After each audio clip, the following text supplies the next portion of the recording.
बूढ़े तपस्वी की हंसने रोने की पहेली का उत्तर पाकर उस रात बेताल पुनः गायब हो गया। वह रात किसी राक्षसी के समान थी। शमशान में यत्र तत्र जलती हुई चिताएं ही मानो उस राक्षसी की आंखें थीं। ऐसी महाभयानक रात में राजा विक्रमादित्य फिर से शिंशपा वृक्ष के नीचे पहुंचा और बेताल को नीचे उतार लिया। फिर वह उसे कंधे पर डालकर मौन भाव से अपने गंतव्य की ओर चल दिया।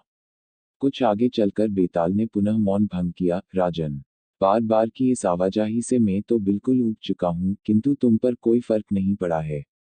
अब मैं तुमसे एक महाप्रश्न पूछता हूँ, इसे सुनो। दक्षिणपथ में धर्म नाम का एक मांडलिक राजा राज करता था। वह राजा बहुत ही सद्गुणी था। उसके बहुत से गोत्रज परिवारजन थे। उसकी स्त्री का नाम चंद्रावती था, जो मालवा की रहने वाली थी और वहां के एक संभ्रांत परिवार में पैदा हुआ थी। राजा को अपनी उस पत्नी से एक ही कन्या उत्पन्न हुई जिसका नाम लावण्यवती था।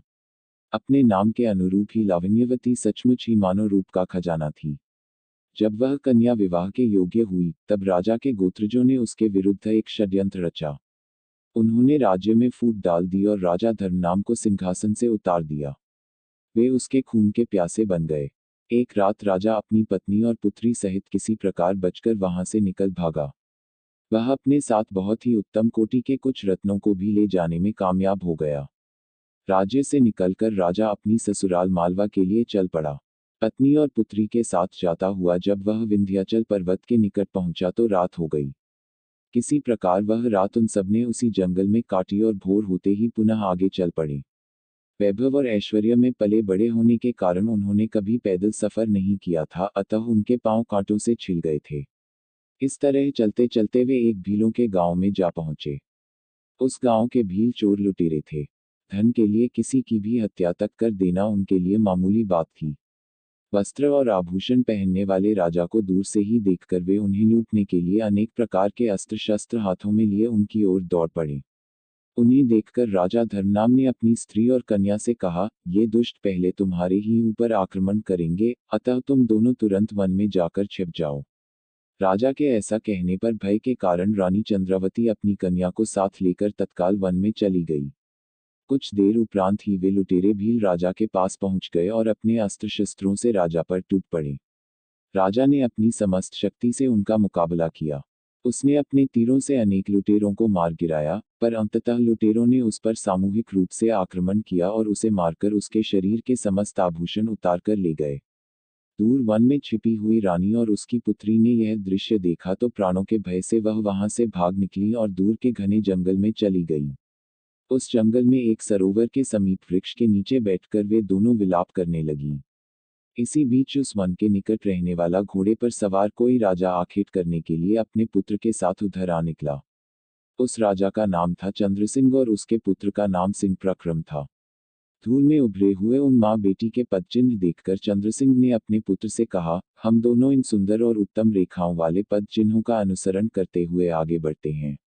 ये चिन्ह अवश्य ही दो महिलाओं के हैं। यदि वे स्त्रियां हमें मिल जाएं तो उनमें से एक को तुम ब्याह लेना। पिता की बात सुनकर उसका पुत्र सिंह प्रक्रम बोला, उन स्त्रियों से जिसके छोटे छोटे पैर हैं, मैं उसी के साथ विवाह करूंगा। अवश्य ही वह स्त्री कम उम्र वाली है और मेरे योग्य है। दूसरी बड़े पैरों वाली से आप विवाह कर लेना। पुत्र की बात सुनकर उसका पिता बोला, तुम यह कैसी बातें करते हो पुत्र? तुम्हारी माता को मरे अभी कुछ ही दिन तो बीते हैं। वैसी योग्य गृहिणी को खोकर अब मुझे किसी और की कामना कैसे हो सकती है? इस पर उसके पुत्र सिंह प्रक्रम ने उत्तर दिया, पिताजी आप ऐसा न कहें। मैंने जिस स्त्री के पदचिन्ह देखकर उसे अपने लिए पसंद किया है, उसे छोड़कर दूसरी स्त्री को आप अपनी भार्या अवश्य बनाएं। आपको मेरे प्राणों की सौगंध। फिर दोनों पैरों के निशान देखते हुए धीरे धीरे आगे बढ़ने लगे। जब वे दोनों विलाप करती हुई उन माँ बेटी के निकट पहुंचे तो दोनों स्त्रियां सहम कर चुप हो गईं। उन्होंने उन बाप बेटे को भी कोई लुटेरा ही समझा था। लेकिन जब राजा ने उन्हें अपना परिचय देकर निर्भय होने के लिए आश्वस्त किया, तब वे दोनों स्त्रियों को अपने घोड़े पर बिठाकर अपने महल ले आए। महल में पहुंचकर उन पिता पुत्र में आपस में यह वार्तालाप हुआ कि अब उन स्त्रियों के साथ विधिपूर्वक विवाह कर लेना चाहिए। दिए गए वचन के अनुसार राजा चंद्रसिंह के पुत्र सिंह प्रक्रम ने रानी चंद्रावती को अपनी पत्नी बनाया क्योंकि उसी के पैर छोटे थे, जबकि राजा चंद्रसिंह को उसकी बेटी लावण्यवती से विवाह करना पड़ा क्योंकि उसके पैर बड़े थे। इस प्रकार पैरों की गड़बड़ी से उन पिता पुत्रों ने क्रमशः बेटी और माता से विवाह कर लिया। चंद्रावती अपनी ही बेटी की बहू बन गई। समय पाकर उन दोनों को पुत्र एवं कन्याएं उत्पन्न हुई और फिर उनके भी बेटी बेटे हुए।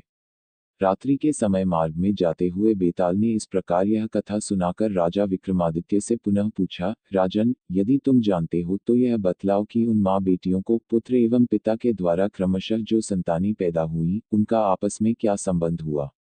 यदि जानते हुए भी तुमने नहीं बतलाया, तो तुम्हें पहले कहा हुआ ही शाप लगेगा।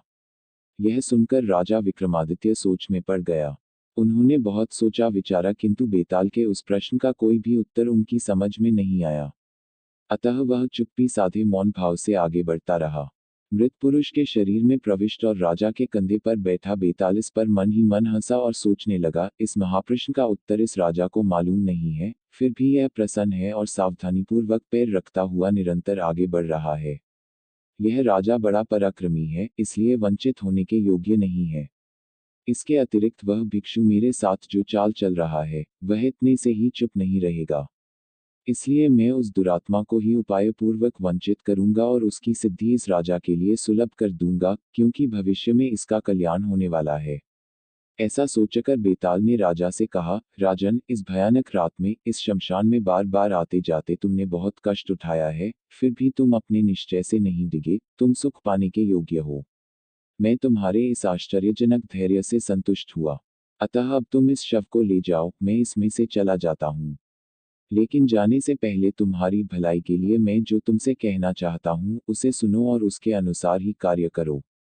बेताल ने आगे कहा, हे राजन, तुम जिस दुष्ट भिक्षु के लिए मनुष्य का यह शरीर लेकर जा रहे हो, वह आज इस शरीर में मेरा आह्वान करके पूजा करेगा। पूजा करने के बाद वह दुष्ट तुम्हारी ही बलि चढ़ाने की इच्छा से तुमसे कहेगा कि भूमि पर पड़कर साष्टांग प्रणाम करो। तब उस समय तुम उस भिक्षु से कहना कि पहले तुम करके दिखलाओ, फिर मैं वैसा ही करूंगा। तत्पश्चात जब वह भूमि में पड़कर प्रणाम करके तुम्हें दिखलाए, उसी समय तुम तलवार से उसका मस्तक काट देना। तब विद्याधरों का जो ऐश्वर्य वह प्राप्त करना चाहता है, वह तुम्हें मिल जाएगा। उसकी बलि देकर तुम पृथ्वी का भोग करोगे। ऐसा नहीं करोगे तो तुम्हारी बलि चढ़ा देगा। मैंने इसी कारण तुम्हारे इस कार्य में इतनी देर तक विघ्न डाला था। जाओ, तुम्हें सफलता प्राप्त हो।